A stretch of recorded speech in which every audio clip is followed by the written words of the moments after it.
Good evening guys. So ఈరోజు 24th ఫిబ్రవరిలో వచ్చిన న్యూస్ పేపర్ ఆర్టికల్స్ నుంచి 10 MCQs తీయడం జరిగిందనమాట. దాని గురించి మనం ఈరోజు డిస్కస్ చేయబోతున్నాం. The first MCQ of the day ఏంటంటే it is related to the Nordic Baltic cooperation. So Nordic Baltic cooperation అనేది న్యూస్లోకి ఎందుకు వచ్చిందంటే బికాస్ మనకు ఆల్రెడీ రైజీనా డైలాగ్ అనేది ఆల్రెడీ మనం నిన్న MCQsలో సాల్వ్ చేసాం. సో రైజీనా డైలాగ్లో ఈ నార్డిక్ బాల్టిక్ కంట్రీస్ అనేది పార్టిసిపేట్ చేస్తున్నాయి అనమాట. మనకు అసలు నార్డిక్ కంట్రీస్ ఏంటంటే బాల్టిక్ కంట్రీస్ ఏంటి అనేది తెలుసుకోవాలన్నమాట. సో నార్డిక్ బాల్టిక్ 8 అంటారు అనమాట. సో నార్డిక్ బాల్టిక్ 8 కంట్రీస్ అంటారు అనమాట.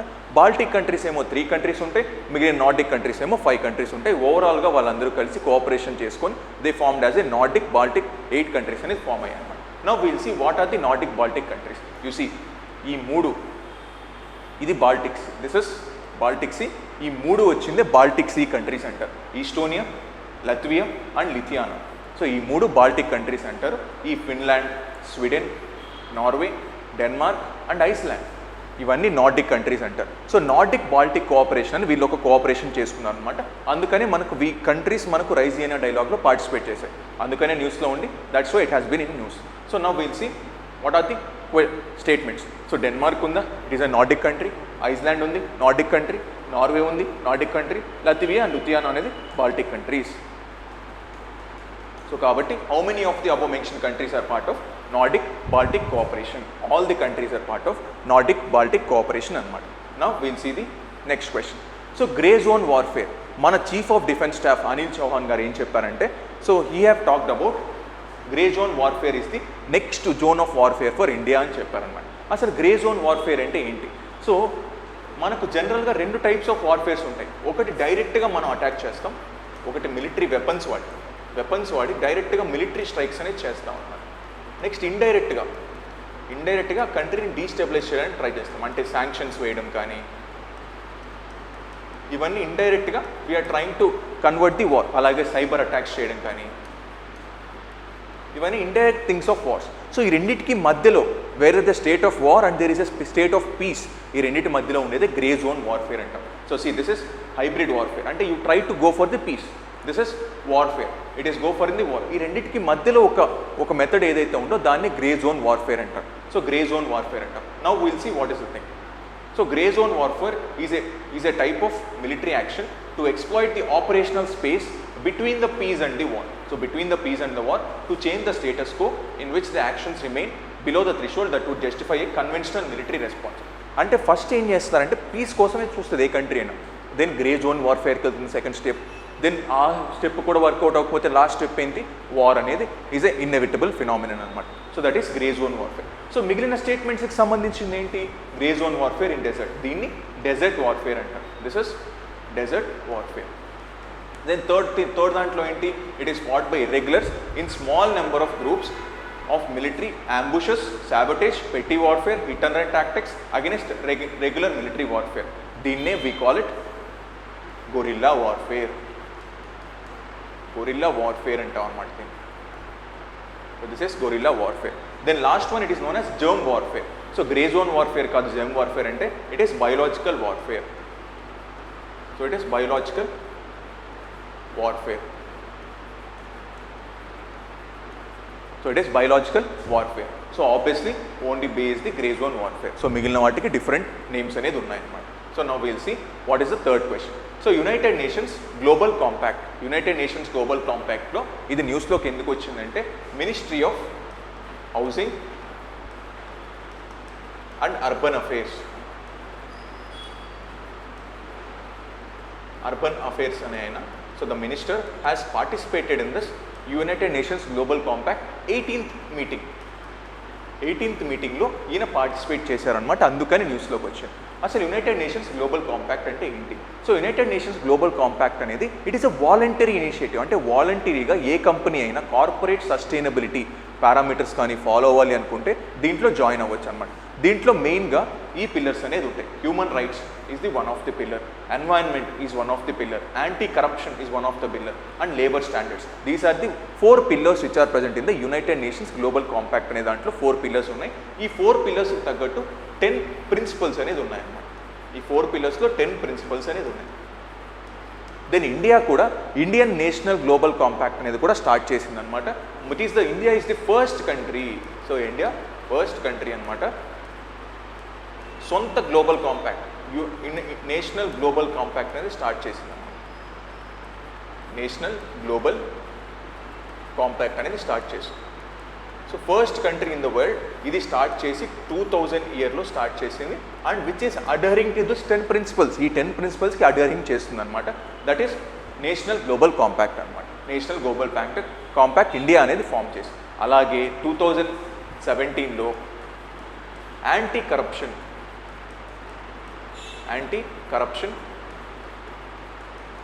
కాంపాక్ట్ అనేది ఇండియా జాయిన్ అయిందనమాట. So it has been joined by India అనేది స్టార్ట్ చేసింది యాంటీ కరప్షన్ కాంపాక్ట్ అనేది 2017లో. So now will see the options. So అసలు ఏంటి యునైటెడ్ నేషన్స్ గ్లోబల్ కాంపాక్ట్ అనే ఆప్షన్స్ అడిగారు. It is a voluntary initiative helping to establish the business stage of human rights, labour standards, environmental stewardship and fight against corruption. This actually suits the statement కాబట్టి A is the correct answer. Now will look at the 4th question. So ODCS spacecraft. So ODCS spacecraft అనేది it is the first private spacecraft to land on the south pole of the moon. So మనం already Chandrayaan 3తో ఏం చేసాం, south pole of the మూన్లో launch చేసాం. So first యుఎస్లో after 50 years, US 50 ఇయర్స్కి ముందు అంటే 1970sలో అపోలో 17 అనే మిషన్తో మూన్లో ల్యాండ్ చేసిందనమాట. మూన్లో ల్యాండ్ అయింది. But after this is the first space craft after 50 years to land on the moon అనమాట. సో అందుకనే ఇది న్యూస్లోకి వచ్చిందనమాట. సో ఇది ఈ ఓడిసీ స్పేస్ క్రాఫ్ట్ అనే దాన్ని you see. So this is Odyssey spacecraft which is launched in the south pole of the moon. So south పోల్లో launch అయిందనమాట. సో ఇది ఒక private space craft.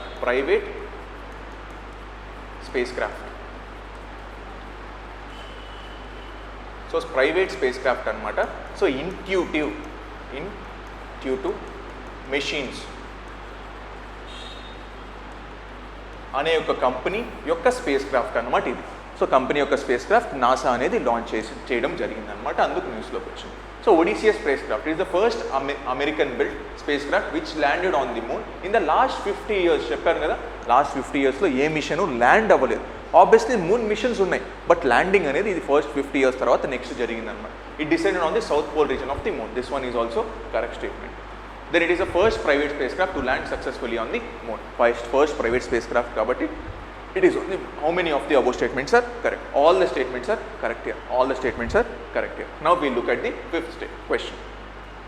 So surrogacy rules. So recent ga government of India surrogacy rules ni amend chesindi anamata. Inta mundu ela undedante surrogacy, see how surrogacy generally works. So manam oka sperm anedi తీసుకుంటాం and egg anedi తీసుకుంటాం. And you take the donor, ఒక donor ఉంటారు, ఆ donor దగ్గర నుంచి you take the gamete. ఈ ఎగ్ని స్పర్మ్ని ఆర్టిఫిషియల్గా fuse చేస్తాం అండ్ డోనర్లో you try to infuse the strings in the డోనర్లో ఇన్ఫ్యూజ్ చేసి దీన్నే సరగసి అంటాం. సరగసి అంటే ఈ డోనర్ని వీఆర్ యూజింగ్ యాజ్ జస్ట్ ఒక ఊంబు మాత్రమే యూజ్ చేసుకుంటాం, వాళ్ళ యొక్క ఎగ్ యూజ్ చేసుకోవట్లేదు అనమాట. కానీ ప్రజెంట్ రూల్ ఏమొచ్చిందంటే వీళ్ళ యొక్క ఎగ్గును కూడా యూజ్ చేసుకోవచ్చు, కానీ స్పర్మ్ మాత్రం వన్ ఆఫ్ ది థింగ్ మాత్రం వీళ్ళదే ఉండాలి. సో అప్పుడు యూజ్ చేసుకోవచ్చు. బికాస్ సమ్ పీపుల్, కొంతమందికి ఎలా ఉంటుందంటే వాళ్ళ ఎగ్లో కొన్ని మెడికల్ కండిషన్స్ ఉంటాయి, దానివల్ల పుట్టే బిడ్డ కూడా ప్రాబ్లం అయ్యే ఛాన్స్ ఉంది. కాబట్టి మెడికల్ కండిషన్స్ ఉన్న వాళ్ళకి డోనర్ ఎగ్ కూడా యూజ్ చేసుకొని they can go for surrogacy అని కొత్తగా రూల్ తీసుకొచ్చింది. వాళ్ళు కూడా ఎవరు, they should be married couple అయి ఉండాలన్నమాట. వాళ్ళకి మాత్రమే ఈ ప్రొసీజర్ అనేది ఎస్టాబ్లిష్ అవుతుంది. అలాగే single women who wants to, or divorcee women, so who wants to get this thing done, surrogacy, వాళ్ళకు కూడా అప్లికబుల్ అవుతుంది అనమాట. So see how this thing works.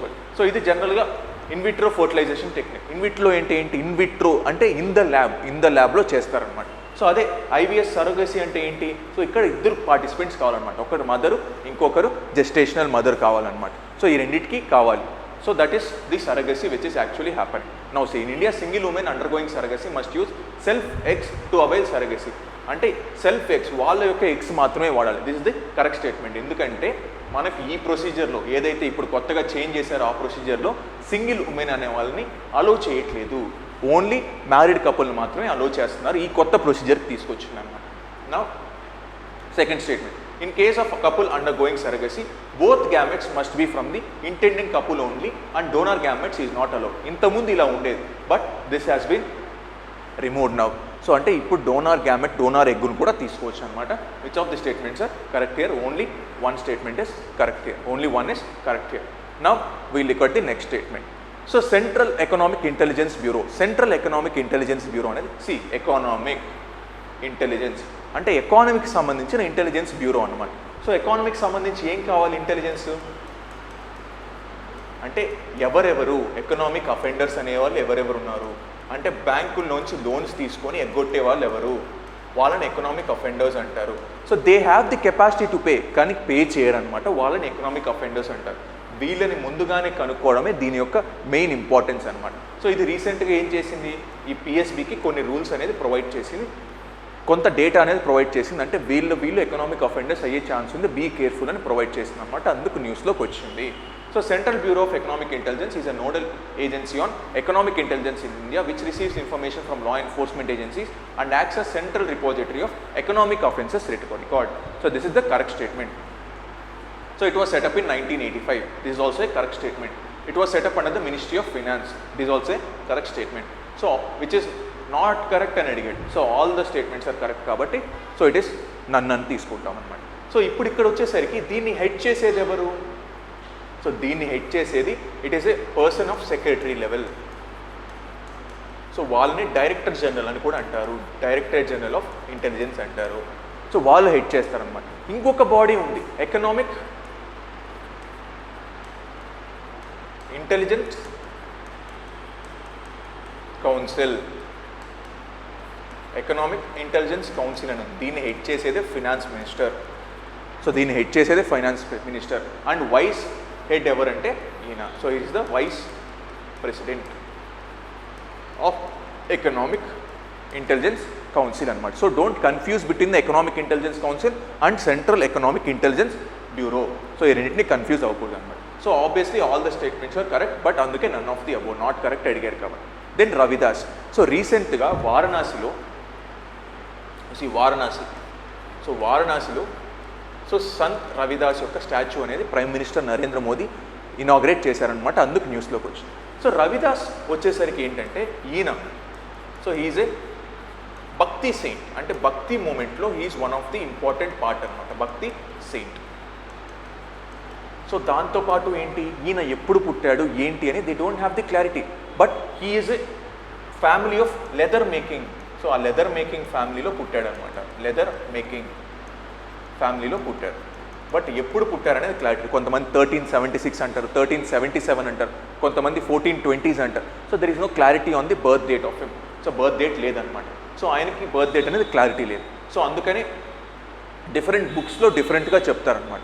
Now will see the statement. Is the mystic poet who was one of the most renowned saints of north Indian Bhakti movement. North Indian Bhakti మూమెంట్లో is an important one. And ఇంకొకటి వచ్చేసింది is a disciple of Ramananda. Ramananda యొక్క disciple అనమాట ఈయన. Then Ravidas was born in Varanasi as a member of humble Brahmin community. ఈయన బ్రాహ్మిన్ కమ్యూనిటీలో పుట్టలేదు, leather making family కమ్యూనిటీలో పుట్టారనమాట. So obviously this a wrong statement.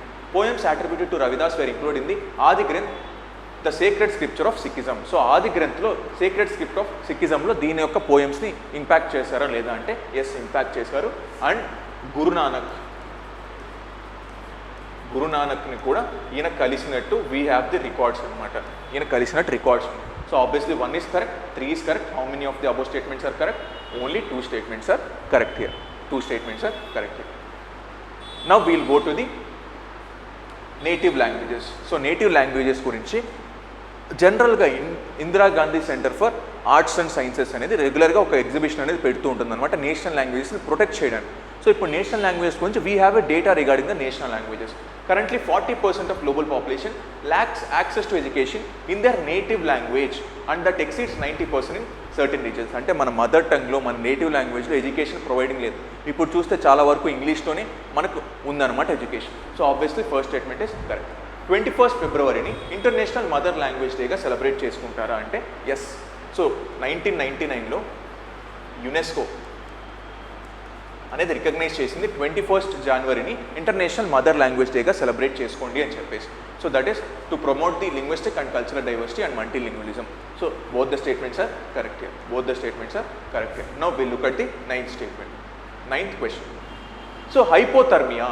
So hypothermia గురించి క్వశ్చన్ అడిగాడు. ఎందుకు హైపోథర్మియా గురించి క్వశ్చన్ అడిగారంటే హైపోథర్మియా అనేది కంటిన్యూస్గా ఒక మనిషి ఇండియన్ అమెరికన్ అనేవారు హైపోథర్మియాతో చనిపోయారంటే అందుకని న్యూస్లో ఉంచి. So there are 2 things in this. One is hyperthermia. Hyperthermia అని ఒకటి ఉంటుంది, హైపోథర్మియా కండిషన్ అని ఒకటి ఉంటుంది. సో హైపోథర్మియా కండిషన్స్ రెగ్యులర్గా మనకు కోల్డ్ టెంపరేచర్స్లో వస్తూ ఉంటాయి. సో హైపర్థర్మియా అనేది మనకు వార్మ్ టెంపరేచర్స్లో వస్తాయి. అంటే మన బాడీ ఎలా ఉంటుందంటే ఒక కోల్డ్ టెంపరేచర్స్లో మనకు కోల్డ్నెస్కి అడాప్ట్ అవుతుంది. అంటే మన బాడీలో హీట్ అనేది ఎక్కువగా జనరేట్ అవుతుంది. అదే వార్మ్ టెంపరేచర్స్లో హీట్ని డిసిపేట్ చేస్తుంది. అంటే మన హీట్ని డిసిపేట్ చేస్తుంది. మనకు కోల్డ్నెస్లో ఏం కావాలి? హీట్ అబ్జార్ప్షన్ కావాలి. వార్మ్నెస్లో ఏం కావాలి? హీట్ డిసిపేషన్ కావాలన్నమాట. సో అలా హీట్ డిసిపేషన్ మనకు వార్మ్నెస్లో ఎలా జరుగుతుంది? స్వెట్ రూపంలో జరుగుతుంది. సో స్వెట్ రూపంలో మనకు హీట్నెస్ అనేది డిసిపేట్ అవుతుంది. అదే కోల్డ్ టైంలో ఏం జరుగుతుంది? హీట్ అబ్జార్ప్షన్ జరుగుతుంది అనమాట. సో అందుకే ఈ టైంలో మనకి స్వెట్ అనేది తక్కువగా ఉంటుంది, బికాస్ స్వెట్ అనేది డిసిపేట్ అవ్వట్లేదు. సో ఈ కండిషన్లో హైపోథర్మియా కండిషన్లో చాలా వరకు కోల్డ్ టెంపరేచర్స్లో సమ్ పీపుల్ కాంట్ ఆ కోల్డ్నెస్కి తట్టుకోలేరు అనమాట. ఆ కోల్డ్ టెంపరేచర్స్కి తట్టుకోలేరు. అటువంటి కండిషన్స్ని హైపోథర్మియా అంటారు. కొంతమంది వార్మ్ టెంపరేచర్స్ని తట్టుకోలేరు, వాళ్ళకి అసలు స్వెట్ అనేదే రాదు. So those are the situation of hyperthermia situations అనమాట. Now we look at the statement. Hypothermia is abnormally high body temperatures caused by failure of heat regulating mechanisms of the body to deal with the heat coming from the environment. So heat regulation jaragaledu anamata. So anduke this thing is correct statement. Then malignant hypothermia. Malignant hypothermia ante entante konni sarlu ఏదైనా anaesthesia drug ఏదైనా drugs తీసుకుంటే మన body heat generate చేస్తుంది. So అటువంటి వాటిని malignant hypothermia అంటారు. So this not malignant hypothermia, it is malignant hyperthermia. Hypothermia ఉండదు, ఎందుకంటే బాడీ అనేది హీట్ బయటికి వదిలేస్తుంది ఆ టైంలో, మ్యాలిగ్నెంట్ టైంలో. So it is a genetic condition that can make one of the susceptible hypothermia if one receives a specific combination of sedatives and anaesthesia for medical procedure. ఇటువంటి టైంలో హైపర్థర్మియా సిచ్యువేషన్ అనేది వస్తుంది అనమాట. So second statement is wrong. So which of the statements are correct? Only one statement is correct here. Only one statement is correct here. Now we look at the last statement of the day. So recently there was a PAPA, plasma analyzer. So we have the plasma analyzer. Plasma ante enti? Sun lo unde state ni plasma antav annamata. Danni analyze chesedanni PAPA analyzer antav annamata. So అది రీసెంట్గా coronal mass ejection గురించి there has been a study done by the PAPA and కొన్ని reports అనేది మనకు provide చేసింది అనమాట. అందుకు న్యూస్లో ఈ పాపా అనేది ఆదిత్య L1లో వన్ ఆఫ్ ది పేలోడ్ అనమాట. One of the payload PAPA అనమాట. అది కొన్ని వాల్యూస్ అనేది ప్రొవైడ్ చేసింది కరోనల్ మాస్ ఎజెక్షన్స్ గురించి, అందుకని న్యూస్లోకి వచ్చింది అనమాట. సో అసలు కరోనల్ మాస్ ఎజెక్షన్స్ అంటే you look, these are coronal mass ejection. కంటిన్యూస్గా సన్ నుంచి there are radiations getting emitted. Radiations అనేది ఎమిట్ అవుతున్నాయి.